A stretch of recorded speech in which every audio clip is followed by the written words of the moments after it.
Africa గడ్డపై test series ఆడుతున్న team India రెండో టెస్ట్ మ్యాచ్లో ఆతిథ్య జట్టును కేవలం 55 పరుగులకే కట్టడి చేసింది. దీని ద్వారా ఒక అద్భుతమైన రికార్డును తన ఖాతాలో వేసుకుంది. ఇప్పటి వరకు ఏ క్రికెట్ చరిత్రలో ఏ జట్టు సాధించలేని ఒక రికార్డును టీమిండియా పేసర్ల ద్వారా రికార్డు సృష్టించింది.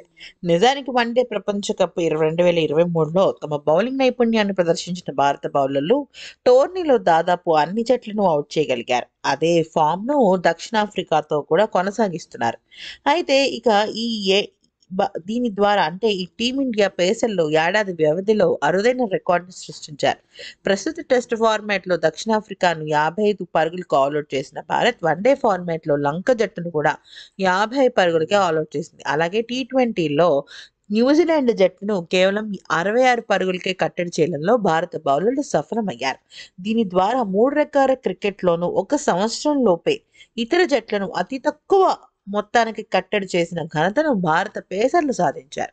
2023 ప్రారంభంలో న్యూజిలాండ్ జట్టు భారతదేశంలో పర్యటన చేసింది. ఇరు జట్ల మధ్య టీ20 సిరీస్‌లో మూడో చివరి మ్యాచ్‌లో అహ్మద మూడో చివరి మ్యాచ్‌లో మనం గనుక చూసినట్టయితే అహ్మదాబాద్‌లో జరిగింది కదా! ఈ మ్యాచ్‌లో తొలుత బ్యాటింగ్ చేసిన భారత్ న్యూజిలాండ్‌తో 20 ఓవర్లలో 4 వికెట్ల నష్టానికి 236 పరుగులు చేసింది.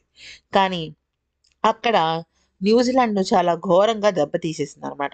ఇక ఆ తర్వాత ఆసియా కప్ 2023 ఫైనల్స్‌లో భారత్ శ్రీలంకపై ఆహ్, శ్రీ భారత్‌పై శ్రీలంక కేవలం 50 పరుగులకే ఔట్ అయిపోయింది.